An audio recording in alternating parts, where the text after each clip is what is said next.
Assalamualaikum warahmatullahi wabarakatuh. Hai teman-teman semuanya, selamat datang kembali ya di channel Studio Horor.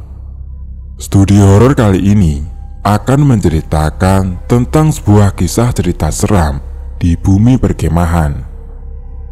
Cerita misteri kali ini bersumber dari @p_moto. Lalu bagaimana kengerian dari kisah kali ini? Mari kita simak kisah ini bersama-sama. Cerita ini saya alami ketika saya masih duduk di bangku kelas 6 SD, sekitar tahun 2006. Pada saat itu, saya akan mengikuti sebuah acara perkemahan akbar tingkat penggalang di kota Bandung, mewakili kuartir cabang. 2 minggu sebelum keberangkatan menuju kota Bandung, kuartir cabang kami mengadakan acara perkemahan selama 4 hari sebagai latihan, dengan memilih lokasi di sebuah objek wisata danau buatan yang sudah lama tertinggal. Lokasi perkemahan ini berjarak sekitar 3 jam perjalanan dari pusat kota, berada di tengah hutan dan kebun karet, dan disebut dengan nama RK. Total yang akan berangkat pada hari itu ke perkemahan adalah 52 orang, terdiri dari 2 regu putra dan 2 regu putri. 1 regu terdiri dari 10 orang, 3 orang pembina putra dan 3 orang pembina putri, 2 orang pelatih putra dan 2 orang pelatih putri, juga 2 orang teknisi listrik dan mesin. Kami berangkat pada hari Rabu sekitar pukul 11 dengan menggunakan 2 bus dan 1 truk yang khusus untuk barang. Sedangkan salah satu pembina yang akrab, kami memanggilnya dengan sebutan Romo Hadi, yang menggunakan mobil pribadinya bersama dengan 3 pembina lainnya. Di perjalanan semuanya tampak bahagia. Bahkan di bus sebelah yang tidak ber-AC khusus regu putra itu, mereka bernyanyi sambil bergitar ria. Dan kami regu putri menikmati lagu jadul mendayu yang mengundang kantuk di dalam bus, sambil sesekali menertawakan Bu Risma, yaitu pembina putri yang terkantuk. Semua berjalan lancar tanpa hambatan. Sepanjang perjalanan, saya menatap keluar jendela sambil memperhatikan jalan yang semakin lama semakin sepi dari peradaban. Jarak antara desa yang mulai jauh, diselingi beberapa kebun dan hutan. Ada rasa kurang nyaman hinggap di dalam hati saya, mengingat ini adalah pengalaman pertama saya pergi jauh dari rumah, menginap pula. Namun saya berusaha menepi semua perasaan itu dengan berpikir bahwa kami akan melakukan kegiatan yang menyenangkan. Sekitar pukul 2 siang, kami memasuki lokasi perkemahannya, menurunkan barang dari truk, dan mulai mendirikan tenda. Oh iya, ini saya kasih dengan lokasi bumpernya ya. Sebelah kanan dekat jalan adalah lokasi tenda putri, dan untuk regu putra di sebelah kiri di dekat hutan. Sekitar pukul 4 sore, semua tenda telah berdiri. Beberapa anggota regu putri yang bisa berenang memilih mandi di danau, sedangkan yang lainnya memilih mandi di kamar mandi umum yang berada dekat musola yang terlantar. Saya sendiri dengan seorang teman yang akrab disapa Cucut, yaitu gadis keturunan Minang yang berusia 2 tahun di atas saya, berhijab panjang namun agak tomboy. Kami berdua menyusuri jembatan kayu yang menuju ke rumah tua di seberang danau itu. Cucut ternyata tertarik dengan bambu kecil yang tumbuh di depan rumah tua itu. "Untuk tiang bendera regu," katanya saat saya tanya untuk apa bambu itu. Namun, saat dia berusaha memotong bambu itu, tanpa dengan sengaja, Cucut melukai jarinya sendiri. Kami memutuskan untuk kembali ke tenda. Dan namun, saat berada di dekat padang ilalang, Cucut seperti tidak sadar, berbelok dengan berjalan semakin jauh ke dalam. Saya pun berusaha mengejar Cucut dan terus memanggilnya. "Cut, mau kemana? Ayo pulang, Cut." Cucut pun hanya diam. Gadis itu seperti tidak mendengarkan panggilan saya. Saya di situ mulai panik dan menarik tangannya. Seketika, Cucut seperti sadar dari lamunannya. Dia terlihat bingung. Saya pun segera menariknya dan pulang menuju tenda. Saya tidak sadar bahwa ini adalah pembuka dari serentetan kejadian seram yang akan saya alami kemudian. Malam pun mulai turun. Pada malam pertama ini, belum ada agenda kegiatan yang kami lakukan. Setelah makan malam, selain yang bertugas jaga malam, 2 orang dari setiap regu maka harus tidur sebelum jam malam, yaitu pukul 9. Malam itu ada beberapa pemuda dari desa terdekat. Ini manusia beneran ya? Hantunya belum muncul. Beberapa pemuda dari desa terdekat ini yang penasaran dengan keramaian yang kami ciptakan berkumpul di jalan, tepat di samping tenda Putri. Mereka tidak bisa mendekat karena terhalang kandang kawat berduri. Dan salah satu temanku yang berjaga malam, kita sebut saja dengan Meli. Dia gadis yang seumuran dan satu sekolahan dengan Cucut. Oh iya, sebagai informasi, di dalam satu regu kami adalah perwakilan dari masing-masing sekolah yang berada di seluruh kecamatan di kota B.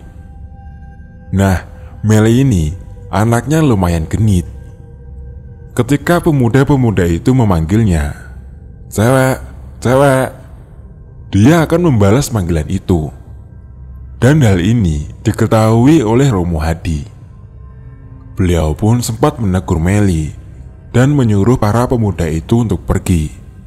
Saya dan teman-teman lainnya menguping kejadian tersebut dari dalam tenda tentunya, karena saya tidak kebagian jaga malam waktu itu. Lalu molorlah saya sampai dengan subuh. Saat subuh, saya bangun dan melaksanakan sholat subuh berjamaah. Setelah saya sholat, saya mendapatkan tugas untuk mengambil air di sumur yang berada di tengah kebun karet. Nah, untuk teman-teman, kalian bisa lihat di nahnya ya, biar bisa membayangkan lokasi sumurnya.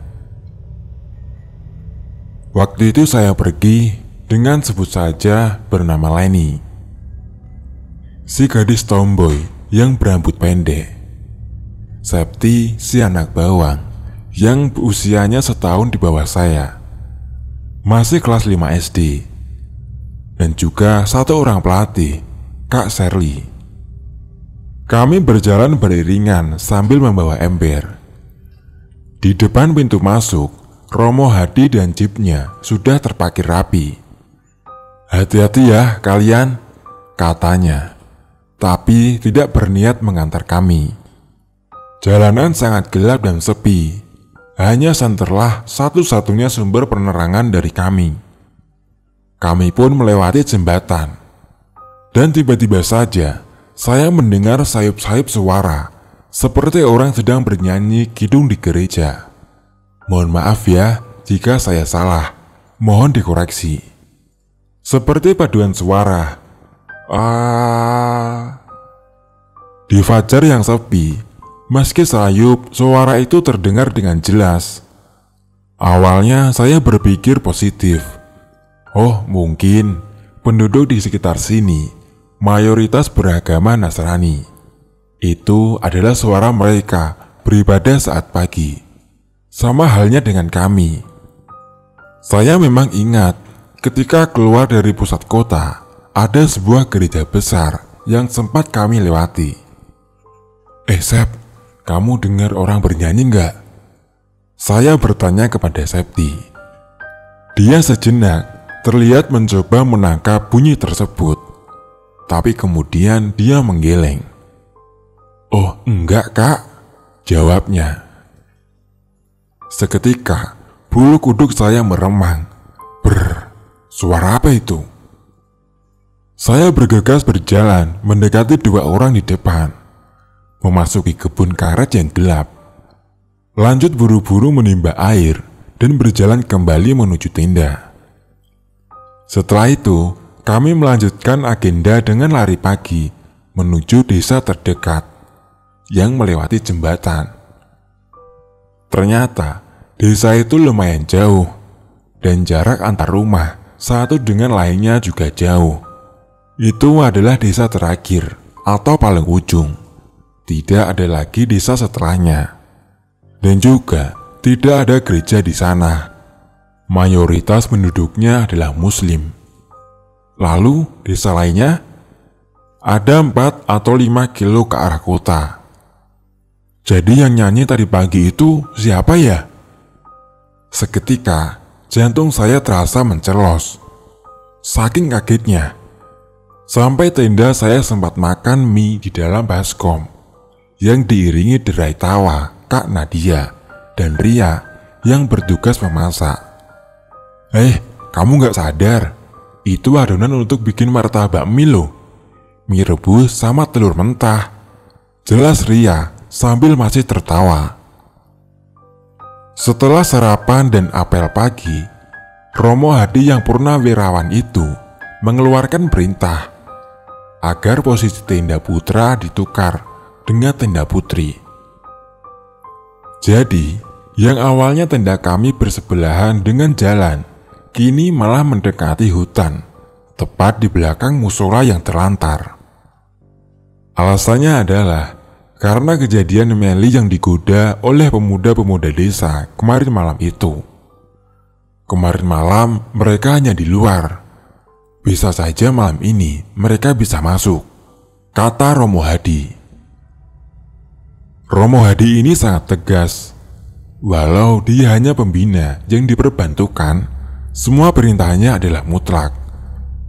Akhirnya, setengah hari kami habiskan untuk membangun kembali tenda-tenda kami. Setelah makan siang dan sholat zuhur, agenda dilanjutkan dengan pelajaran tali menali. Setelah selesai sekitar pukul 3, kami masih ada waktu santai. Salah satu pelatih kami, sebut saja Pak Hen, menyuruh kami untuk membentuk lingkaran. Dia mulai bercerita pengalamannya yang berkemah di Malaysia dan berlanjut dengan cerita mistis pendakiannya di salah satu gunung. Bagai gayung bersambut, akhirnya salah satu teman sereguku, kita sebut saja dia adalah Tina, yang usianya 3 tahun di atas saya. Anaknya tengil dan usil. Dia berkata bahwa Yuli yang masih keponakan Romo Hadi itu semalam melakukan uji nyali saat berjaga malam.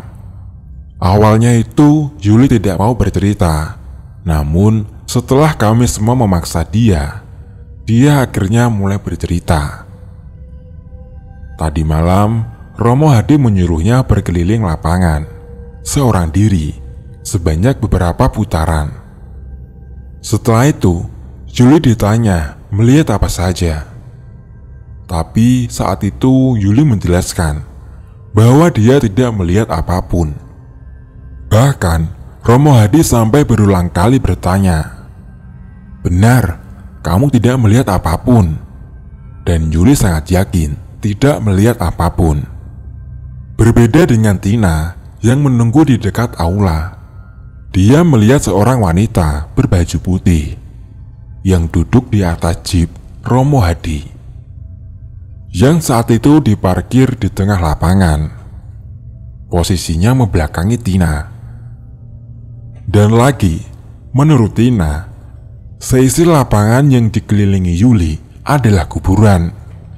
Entah itu nyata atau hanya ilusi, tetapi Tina yang tengil itu lebih yakin bahwa itu hanyalah perbuatan dari para pelatih yang biasa dilakukan untuk menakut-nakuti peserta perkemahan, hingga akhirnya dia mengalami kejadian aneh lainnya.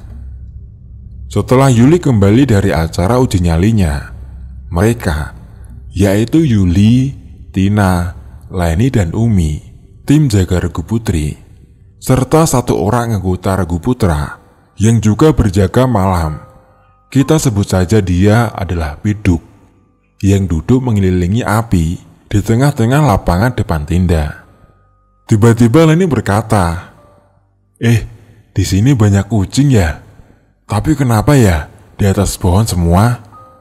Sambil melihat berkeliling ke lebatnya pepohonan. Memang di sana terlihat beberapa pasang mata yang tampak bersinar di dalam kegelapan, seperti mata seekor hewan. Itu bukan kucing. Udah, jangan dilihat," kata Pindu, yang ternyata adalah anak Indihome, Indigo. "Memangnya apa kalau bukan kucing?" kata Tina dengan penasaran. "Itu pocong," kata Pindu dengan santai. Sedangkan ketiga gadis, kecuali Tina di depannya, sudah mulai pucat pasi. "Wah, di sini rame banget," kata Pindu melanjutkan. Ketiga gadis tim jaga itu memutuskan untuk merapat ke depan tenda, dan Pindu memilih berkeliling. Sedangkan Tina memilih rebahan di dalam sleeping bagnya di dekat api unggun. Ketika dia mulai mengantuk, dia melihat sesosok berdiri di dekat kepalanya. Tina pun merasakan hawa dingin dari sosok itu. Sosok tinggi berbulu hitam dengan mata yang kuning kehijau-hijauan. Tina yang sudah mulai mengantuk malah tidak bisa memejamkan matanya. Dari awal posisi terlentang, dia memilih untuk miring ke kanan. Meskipun Tina ini tergolong berani, namun dilihat dari jarak sedekat itu, mau tidak mau membuat nyalinya menciut juga. Hingga entah berapa lama, akhirnya Tina tertidur juga. Acara cerita-cerita seram itu diakhiri dengan himbauan dari kakak pelatih lain untuk bersiap mandi dan melanjutkan agenda kegiatan selanjutnya. Malamnya, setelah selesai sholat Isya berjamaah, agenda kegiatan adalah materi dari pembina. Kami semua berkumpul di aula, duduk dengan posisi menghadap ke arah lokasi tenda. Saya duduk di barisan paling belakang, sebelah kiri, dan paling ujung, menghadap pas dengan musola. Sebelah kanan saya ada Kak Nadia. Saat acara tengah berlangsung, fokus saya kepada pelatih yang menyampaikan materi itu tiba-tiba menjadi buyar. Karena sekilas saya melihat sesuatu yang aneh di depan musola itu. Karena penasaran, saya pun langsung menoleh melihat ke arah musola. Seketika itu, saya merasakan ketakutan. Di sana, di depan musola, yang berjarak sekitar 6 atau 7 langkah orang dewasa itu, berdiri sesosok pocong. Pocong yang sama dengan yang sering saya lihat di film-film horor. Bedanya yang ini, tingginya itu hampir 2 meteran. Bermuka hitam seperti gosong. Hanya matanya saja yang bersinar di dalam kegelapan. Saya pun mencoba melafazkan beberapa surah pendek yang saya pelajari di tempat mengaji. Saking ketakutannya saya saat melafazkannya, terdengar juga bunyi gemeletuk dari gigi geli saya yang saling beradu karena gemetar. Saya pun mencoba memberitahu Kak Nadia di sebelah, tapi dia tetap fokus ke menyimak penjelasan dari pelatih. Hingga akhirnya setelah beberapa lama, saya berhasil membuatnya menoleh dan saya berbisik, "Kak, ada pocong di depan musola." Kak Nadia langsung menoleh ke arah depan musola itu.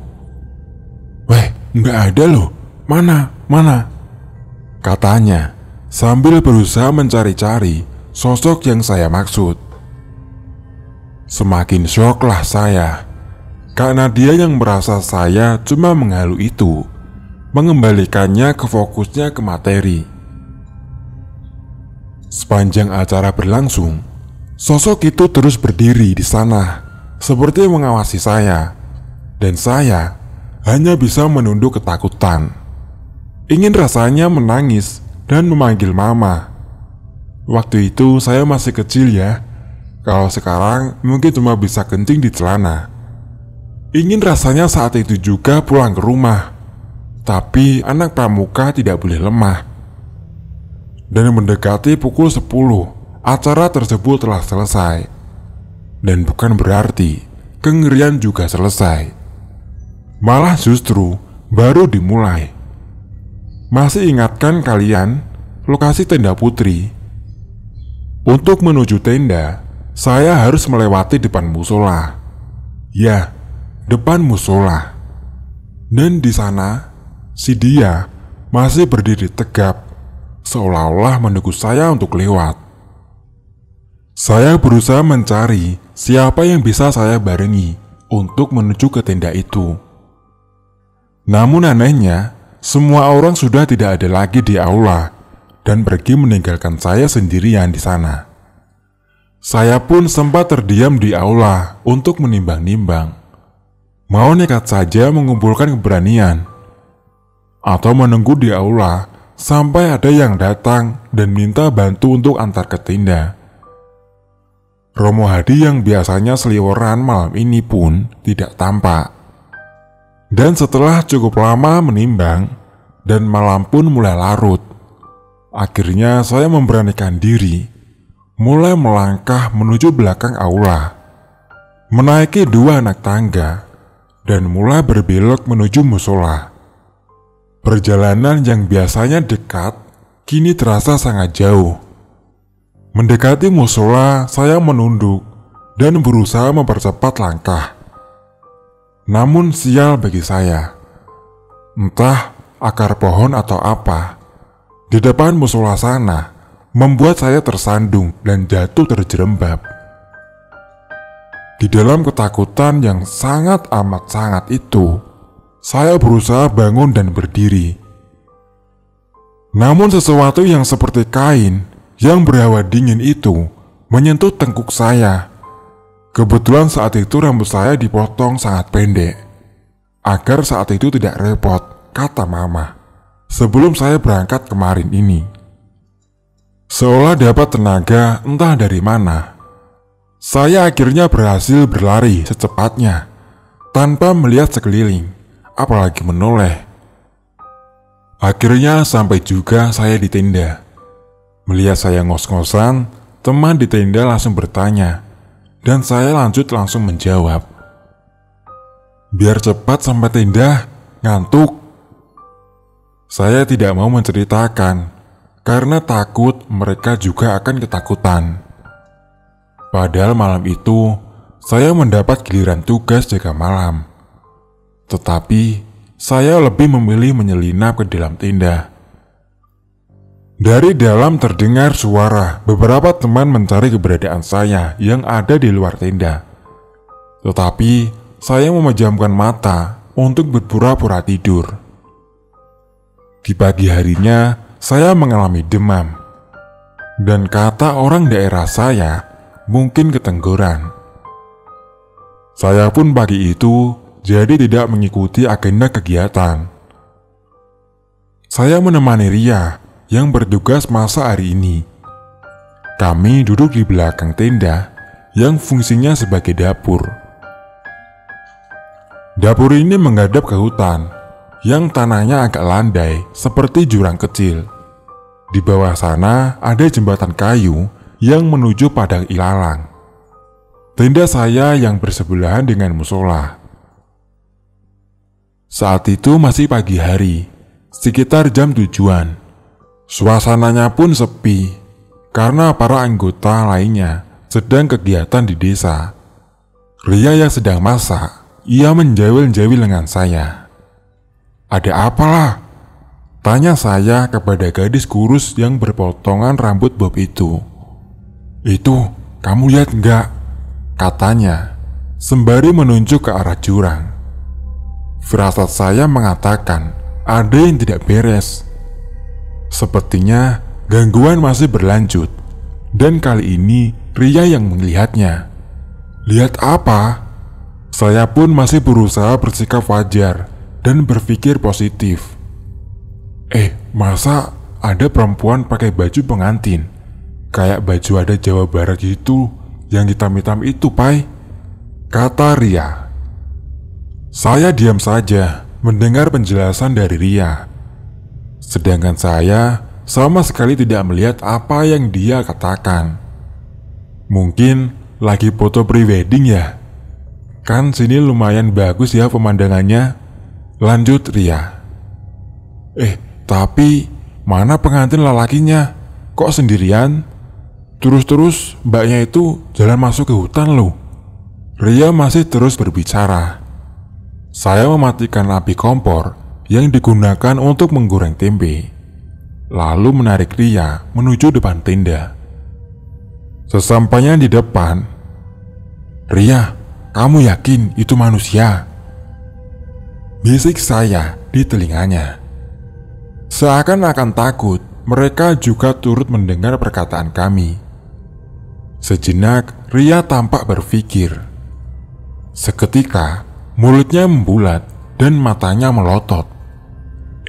Apakah salah satu penghuni daerah sini ya? Seperti kata Pindu, bisiknya. Saya hanya mengangguk-angguk. Lama kami berdua saling menatap. Bukan lagi adegan jatuh cinta ya? Kami pun tidak berani untuk kembali ke dapur. Ternyata siang hari pun tidak menjamin kami aman dari gangguan mereka. Akhirnya saya memilih untuk pergi ke WC umum karena saya mendapatkan panggilan alam. Sedangkan Ria masih belum berani kembali ke dapur. Dia pun memilih duduk di dalam tenda. Sampai di WC, saya langsung memenuhi panggilan alam. Saat sedang kusuk-kusuknya, tiba-tiba tercium aroma tidak sedap. Bukan aroma limbah makanan saya, tapi aroma seperti bangkai. Saya berusaha mencari sumber aroma itu. Melihat ke kanan dan ke kiri, mungkin saja ada tikus yang mati. Menelusuri potongan bambu yang menjadi dinding WC umumnya. Hingga tidak sengaja, saya melihat ke atas kepala saya. Di atas sana tergantung sosok pocong dengan muka gosong itu, dengan matanya yang putih dan mulut yang terbuka lebar. Saya pun menjadi sejadi-jadinya sembari memejamkan mata saya. Hingga terdengar gendoran pintu dari luar dan suara Ria yang memanggil nama saya, yang membuat saat itu saya pun berani membuka mata saya. Saya langsung membuka pintu selebar-lebarnya. Ria pun langsung bertanya, "Ada apa?" katanya. Saya pun memberinya kode agar ia melihat ke atas. Dia perlahan melihat ke atas dan menggeleng. "Temani saya tebok ya," pinta saya kepada Ria. Setelah kejadian itu, malamnya adalah acara api unggun. Seharusnya ini adalah malam puncak yang sangat menggembirakan. Tapi kejadian tadi pagi sukses membuat saya semakin ingin cepat pulang. Saat upacara api unggun, genset sengaja dimatikan, sehingga membuat keadaan semakin gelap gulita. Kami semua berbaris membentuk huruf U dengan api unggun di tengahnya. Gangguan terus berlanjut.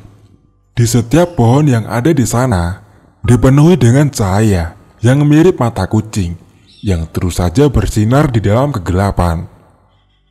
Saya hanya bisa menundukkan kepala, tidak berani menatap berkeliling lebih lama. Takut mendapati sosok itu lagi di kegelapan. Saat pembacaan dasar dharma oleh petugas pembawa obor, tiba-tiba saya kembali merasakan ada sesuatu yang lewat di belakang saya.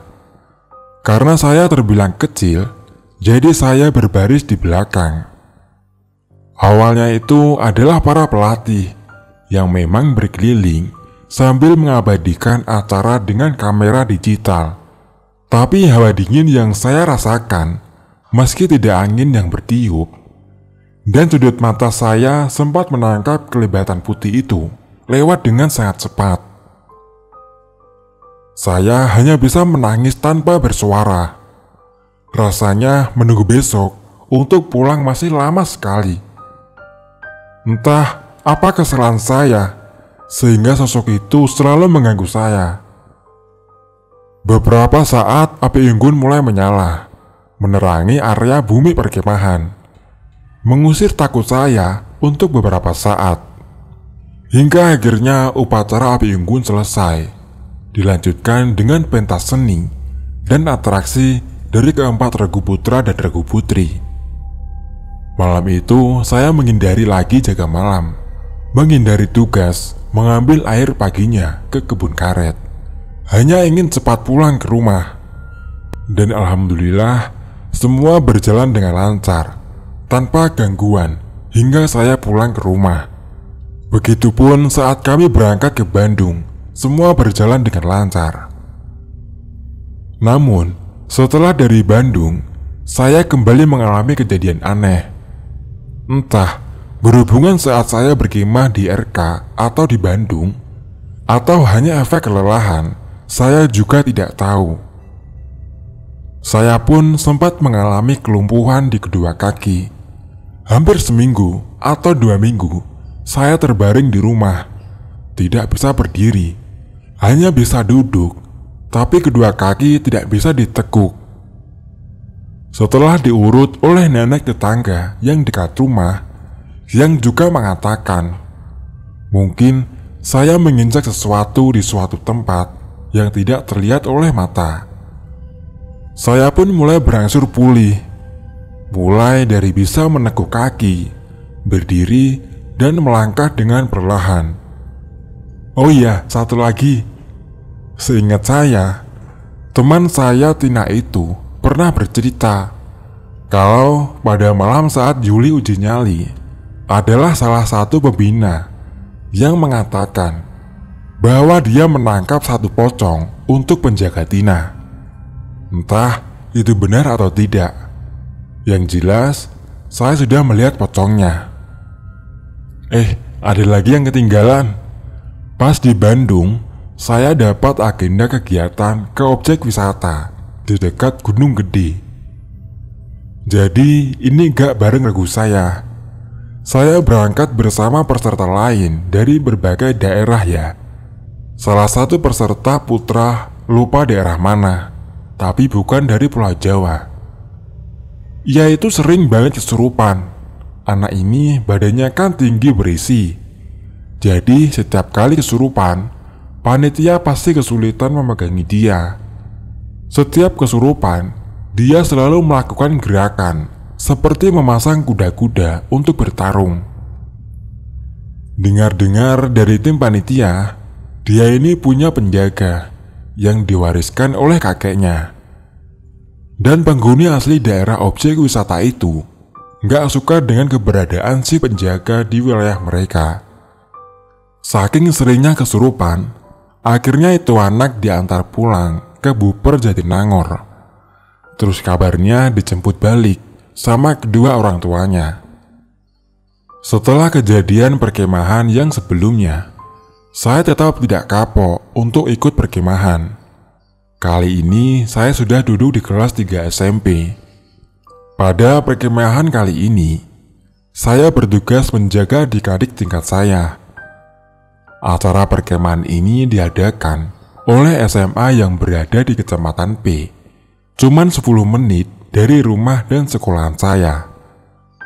Perkemahan yang diadakan selama 3 hari itu, hari Jumat, Sabtu dan Minggu, atau biasa disebut dengan perjusami, adalah perkemahan untuk mempererat persahabatan antar sekolah-sekolah yang ada di Kecamatan P. Ada 2 SMP yang diundang, termasuk sekolah saya.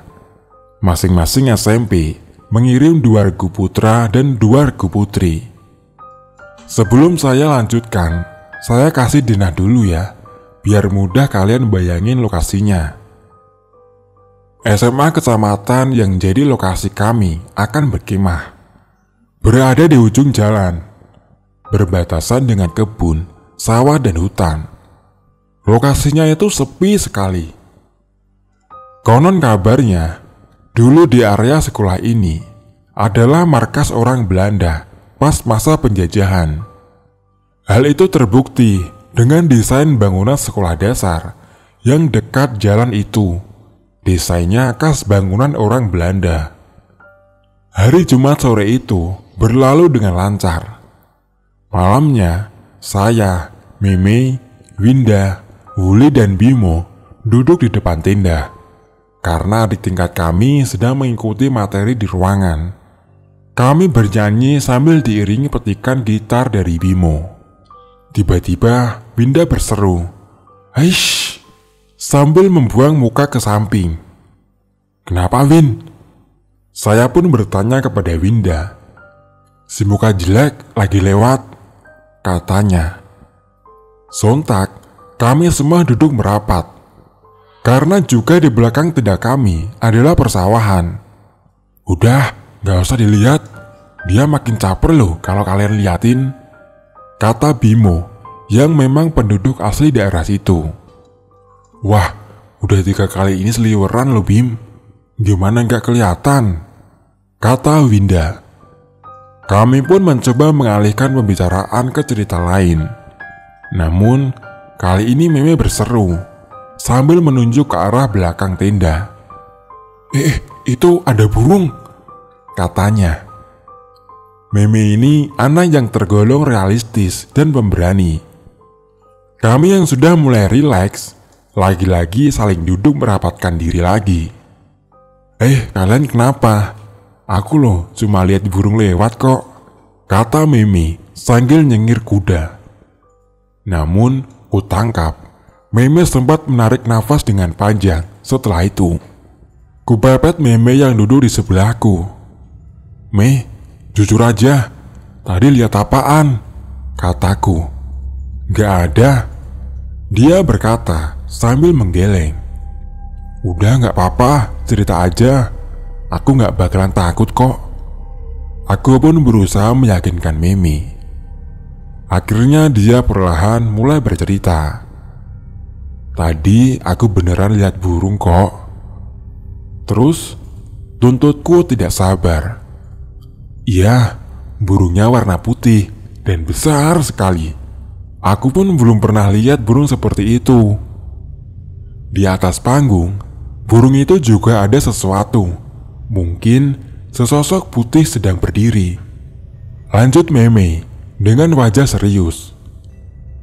Ekspresi yang sangat jarang digunakan Meme, karena selain realistis dan juga humoris, memang sedikit tidak masuk akal cerita Meme yang baru saja ku dengar. Hanya terjadi di film-film stasiun TV ikan terbang saja.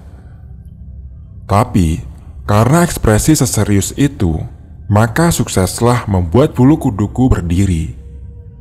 Pukul 9, adik-adik tingkat kami keluar dari ruangan.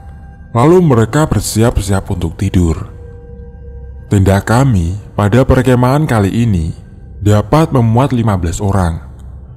Karena adik tingkatku yang lumayan berisik, maka tenda hanya cukup untuk 14 orang saja. Posisi tenda kami nomor 2 dari dapur umum. Akhirnya aku mengalah untuk tidur di depan tenda dengan beratapkan gelapnya langit malam ditemani suara jangkrik. Awalnya suasana lumayan ramai, tetapi setelah panitia mengumumkan jam malam sudah berlalu, perlahan lapangan mulai sepi. Aku pun tidur menghadap ke samping, berseberangan dengan ruangan guru dan tata usaha. Di sana ada pohon ketapang. Sekilas, aku melihat seperti kain putih yang tertiup angin. Gerimis pun mulai turun, hingga hujan mulai lebat. Aku pun lantas membangunkan teman-teman dan juga adik tingkat. Kami pun terpaksa pindah ke dalam ruang kelas. Karena tanah di lapangan itu mulai digenangi oleh air hujan. Di dalam perjalanan menuju ruang kelas, aku pun sempat menoleh ke arah sawah. Lagi-lagi, aku melihat kain yang seperti menyangkut di pagar kawat di dekat dengan sawah yang tertiup angin. Sedangkan di gelapnya sawah, aku juga melihat cahaya kebiru-biruan seperti api hantu di dalam film Jepang. Mencoba berpikir positif, karena saat itu adalah musim panen. Bisa saja itu adalah api di pondok si petani, dan kain itu hanyalah karung bekas petani. Besok paginya, aku mencoba memastikan apa yang semalam kulihat. Tetapi tidak ada kain maupun karung di kandang itu. Dan di tengah sawah sana, sama sekali tidak ada pondok. Paginya, aku duduk-duduk di dapur umum. Di sana ada Kak Iin. Kak Iin ini kakak tingkatku saat dia SMP. Dan kini sudah bersekolah di SMA penyelenggara perkemahan ini. Kak Iin tinggal di desa terdekat dengan SMA ini. Aku pun menceritakan pengalaman aneh yang kualami semalam. Dia tersenyum, kemudian berkata, "Kakak yang orang sini saja pernah diganggu, apalagi kamu." Aku pun hanya bisa melongo mendengarnya. Kak Indah pun melanjutkan ceritanya tanpa aku minta. Hal itu juga terjadi saat perkemahan tahun lalu. Saat itu, sama dengan sekarang, kakak duduk di sini, di dapur umum, bersandar di pohon ketapang. Kak Iin berhenti sejenak sambil mengaduk sayur lodeh yang sedang ia masak di kompor. Saat itu menjelang maghrib, kakak baru selesai mencuci piring. Lalu sejenak beristirahat sambil bersandar di pohon ketapang. Sambil menikmati hembusan angin, kakak tiba-tiba melihat sesuatu di atas atap ruangan tata usaha, seperti gundukan hitam yang bergerak. Saat azan maghrib berkumandang, semuanya pun menjadi gelap. Ternyata Kak Iin kesurupan. Dia menjerit-jerit. Seketika teman-temannya yang sudah bersiap sholat maghrib langsung berhamburan dari musola menuju ke tempat Kak Iin. Mereka pun membawa Kak Iin ke dalam ruangan kelas. Sesampainya di dalam kelas, tiba-tiba listrik padam. Suasana saat itu menjadi semakin mencekam. Kak Hadi, yaitu pelatih, segera meminta salah satu anak yang berasal dari desa yang sama dengan Kak Iin itu untuk memanggil tetua desa. Setelah tetua desa datang, Kak Indah langsung dibacakan surah Al-Quran dan doa. Setelah Kak Iin berangsur membaik dan sadar, tetua itu mengajak Kak Adi untuk berbicara empat mata. Tetua menjelaskan bahwa memang sekitar sekolah ini adalah daerah tempat tinggal makhluk itu. Kerajaan mereka berada di belakang kantor camat. Konon, di sana ada sebuah batu yang dinamai dengan batu patah, karena batunya seperti patah di tengah. Belum lagi di sini banyak korban-korban dari zaman penjajahan Belanda. Kak Adi merasa kurang percaya dengan hal tersebut. Lalu, tetua berkata akan membuka mata batin Kak Adi. Kak Adi pun dibawa ke belakang kantor kecamatan. Lalu di sana mata batinnya dibuka. Awalnya Kak Adi tidak melihat apapun. Dia merasa semua ini hanya omong kosong belaka. Tetapi ketika dia berbalik, di rapatnya pohon duku, dia melihat beberapa sosok hitam, mata merah mengintip. Lalu di ranting-ranting pohon duku, banyak sosok dengan posisi gantung diri dengan lidah terjulur. Beberapa di antaranya berambut pirang. Di bawah pohon kopi, ada pula sosok manusia tanpa kepala, dengan posisi bersimpuh di tanah. Kak Adi pun tidak bisa menahan ceritanya. Sepanjang perjalanan dari kantor camat menuju sekolah, semakin banyak sosok aneh yang dilihatnya. Lantas, Kak Adi pun meminta agar tetua menutup mata batinnya. Dia tidak kuat melihat semua penampakan itu. Tetua pun menutupnya kembali, lalu berpesan, "Berhati-hatilah di sini, berlaku sopan dan jaga sikap. Di mana kaki dipijak, di situ langit dijunjung." Setelah mata batin Kak Adi ditutup, dia sesekali masih melihat sosok-sosok aneh di perkemahan sebelumnya. Menurut cerita Kak Iin, besoknya dia sudah bisa mengikuti agenda kegiatan perkemahan. Agendanya adalah materi dan dilaksanakan di ruang kelas 12 IPA 2. Kelas paling dekat dengan gerbang sekolah. Di tengah materi, tiba-tiba terdengar suara Kak Adi menegur seseorang. "Hei, kamu yang di pojok belakang. Kenapa kamu pakai seragam putih abu-abu? Mana seragam rambut kamu?" Semua peserta secara bersamaan menoleh ke pojok ruangan. Tetapi, tidak ada satu orang pun di sana yang terlihat memakai seragam putih abu-abu. Suasana ruangan mendadak sunyi senyap. Hanya terdengar suara Kak Adi yang masih berusaha menegur sosok tak kasat mata itu. Di dalam penglihatan Kak Adi, sosok itu adalah peserta perempuan yang sedang tertunduk dengan rambut panjangnya yang menutupi wajah. Kak Adi lalu berdiri, bermaksud mendekati sosok itu untuk memarahi anak yang tidak patuh pada aturan itu. Namun, beberapa langkah sebelum sampai, sosok itu menghilang tepat di depan mata Kak Adi. Kemudian Kak Adi celingak-celinguk, kemudian langsung tersadar bahwa sosok itu bukanlah manusia. Semua peserta tampak kebingungan dan ketakutan melihat kelakuan dari Kak Adi. Menurut cerita dari Kak Iin lagi, dulu ketika kakaknya bersekolah di sekolah ini, pernah diadakan perkemahan juga dan terjadi kesurupan massal yang disebabkan satu buah jengkol. Ya, satu buah jengkol. Pada saat itu sekitar jam 3 sore. Kita sebut saja dengan nama Arman, salah satu dari peserta perkemahan. Dia bertugas mencari kayu bakar di sekitaran kebun kosong di dekat sekolahan. Beberapa lama kemudian, Arman melihat sebuah pohon jengkol yang tidak terlalu tinggi. Pohon jengkol itu sedang berbuah sangat lebat. Melihat buah jengkol yang bergelantungan itu, timbul hasrat Arman untuk memetiknya. Buat lalap makan, pikirnya. Lalu Arman segera memetik satu buah jengkol dan menyimpannya di saku celananya. Setelah itu dia melanjutkan mencari kayu bakarnya.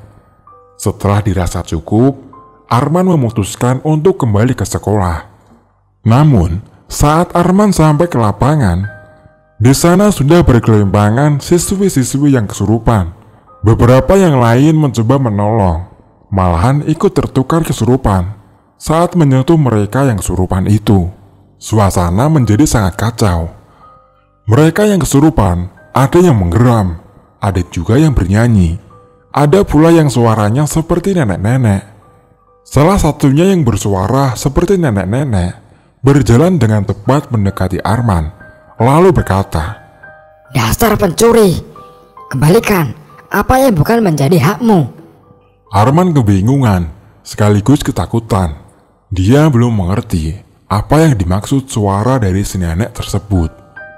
Hingga tetua yang sudah dipanggil datang ke sekolah dan mulai menangani semua kekacauan yang terjadi. Tetua pun kemudian mendekati Arman. "Kamu seharusnya tidak mengambil apa yang bukan hakmu.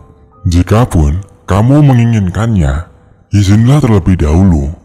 Walau kamu tidak melihat pemiliknya sama sekali, izinlah, lalu kamu jawab sendiri. Misalnya, saya minta jengkol ini. Iya, silakan ambil."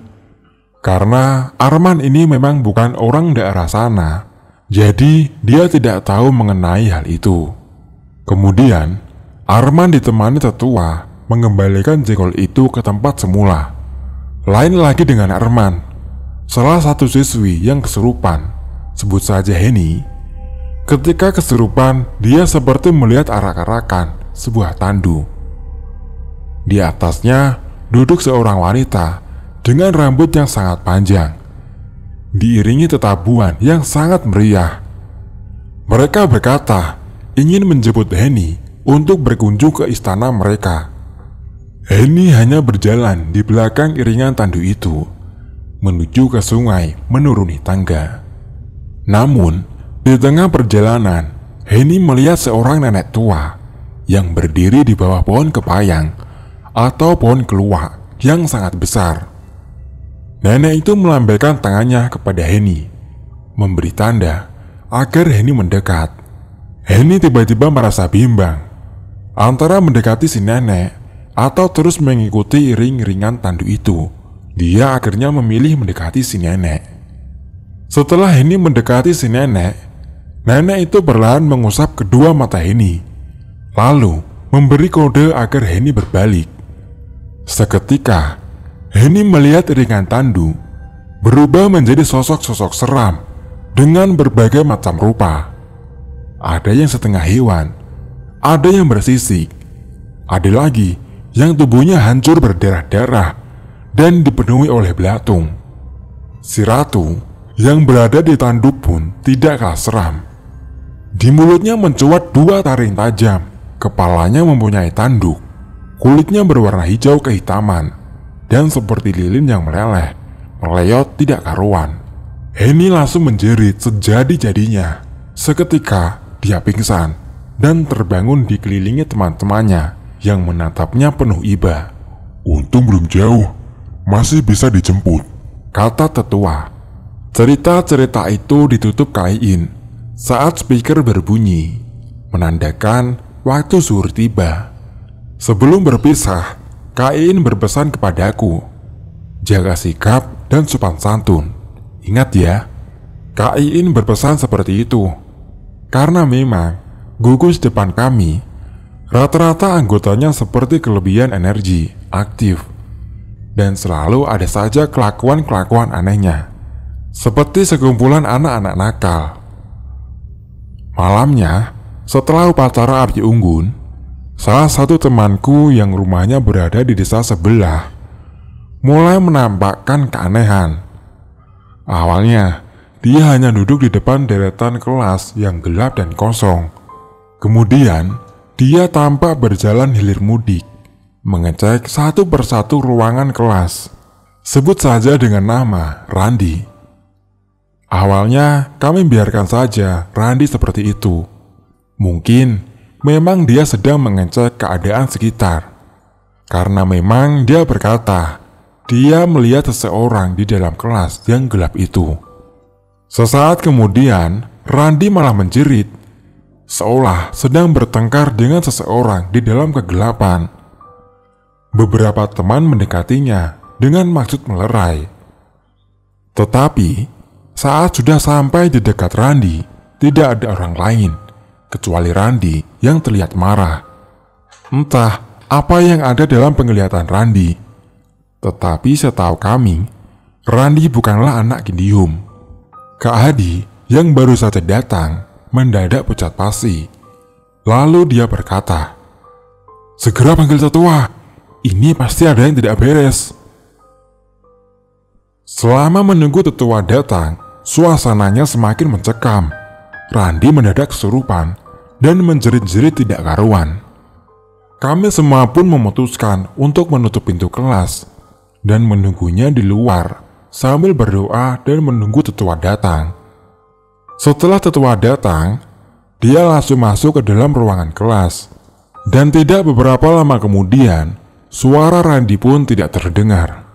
Tetua membuka pintu. Kami pun semua mulai mendekat dengan masih rasa takut-takut. Di depan kelas, Randi tampak terguling, entah tidur atau pingsan. Dan menurut tetua, Randi ini mengulangi kesalahan senior kami terdahulu. Dia mengambil sesuatu tanpa izin. Dan ketika si pemilik itu meminta barang kepunyaannya, penjaga bawaan Randi berusaha melindungi Randi. Dan setelah beberapa saat Randi pun siuman. Tetua mendekat dan bertanya, "Nak, apa yang kamu ambil tanpa izin?" Randi nampak berpikir. Lalu dia berkata, "Buah raman adalah nama lain buah ganderia atau jatake. Tadi siang saya pergi ke sungai kecil di belakang sekolah, Pak. Di sana ada pohon raman yang berbuah lebat. Karena haus, saya tergiur dengan buahnya yang ranum." "Jadi, buahnya sudah kamu makan?" tanya tetua kemudian. "Sudah, Pak. Saya makan banyak sekali dan lupa berapa jumlahnya." Tetua nampak menghela nafas. "Wah, ini lumayan sulit. Karena yang sudah-sudah masih bisa dikembalikan. Jika sudah begini, saya harus melakukan penawaran." Setelah itu, orang tua Randi dipanggil. Mereka berbicara di ruangan guru dengan tetua dan Kak Hadi. Dari berita yang beredar setelahnya, kudengar bahwa keluarga Randi harus menyiapkan beberapa barang yang dibutuhkan tetua. Dan Randi pun dipulangkan malam itu juga. Beberapa hari setelah perkemahan selesai, Randi masih belum masuk ke sekolah juga. Mungkin sekitar 2 minggu kemudian dia baru masuk, bertepatan dengan lomba kuliner di sekolah kami. Kelompok Randi kebetulan adalah anak-anak yang tinggal di desa terdekat dengan rumahnya. Malam itu, mereka menggunakan rumah Inneke sebagai base camp untuk mempersiapkan menu masakan. Inneke sebenarnya memiliki rumah di bagian hulu desa. Rumah yang mereka jadikan base camp ini adalah rumah lain milik orang tua Inneke. Jadi, tidak dihuni pada malam hari, hanya dijadikan tempat usaha pada siang harinya. Anggota dari kelompok ini adalah Inneke, Randi, Yandika, Vinda, Rambang, Eva, Rika, dan Josie. Mereka semua adalah anak-anak yang ikut pada perkemahan dan menyaksikan saat Randi kesurupan. Mereka semua pun melakukan kegiatan masak-memasak dengan riang gembira. Sampai ketika pukul 9, keanehan Randi mulai terlihat. Dia kembali mondar-mandir sambil sesekali mengintip dari gorden jendela. Inneke pun mencoba menanyai Randi walau takut. Dia teringat kejadian saat di perkemahan kemarin. "Ada apa, Di? Ada yang mau lewat? Kalian cepat masuk ke kamar. Matikan semua lampu ya," jawab Randi dengan ekspresi datar. Inneke sontak kaget dan langsung berlari ke dalam, memberitahu teman-teman yang lainnya dan langsung mematikan lampu. Mereka mengintip Randi yang sedang menarik kursi untuk menghalangi pintu. Sesaat kemudian, Eva menjerit dan diikuti suara tertawa seorang wanita. "Siapa yang pegang tanganku?" kata Eva dengan suara hampir menangis. Tapi di antara mereka tidak ada yang merasa memegangi tangan Eva. "Kalian masuk ke kamar," Randi memerintah dari ruang depan. Mereka pun langsung berlari terbirit-birit menuju kamar. Setelah masuk kamar, terdengar suara Randi seperti berbicara dengan seseorang, tetapi tidak jelas apa yang dikatakannya. Mereka semua sangat ketakutan, tapi tidak bisa meminta pertolongan pada siapapun. Akhirnya mereka hanya bisa berdoa dan saling menguatkan. Sedangkan Randi sudah diam, tidak terdengar suara lagi. Winda pun merengek meminta pulang, tetapi tidak ada yang berani mengantarkannya. Akhirnya mereka terlelap di dalam kegelapan. Ternyata setelah ditanyakan kepada orang tua Randi ini sebetulnya masih dikatakan belum sembuh. Dia masih diikuti kemanapun dia pergi. Hanya saja, karena dia punya penjaga Maka jika mereka datang, Randi akan berlaku aneh seperti semalam. Jadi kami semua sudah paham, jika Randi bertingkah aneh, itu tandanya ada sesuatu yang tidak nampak sedang berada di sekitarnya. Dan akhirnya cerita pun selesai. Begitulah kisah cerita pengalaman seram di bumi perkemahan. Terima kasih teman-teman semuanya sudah mendengarkan podcast Studio Horor ini hingga selesai. Wassalamualaikum warahmatullahi wabarakatuh.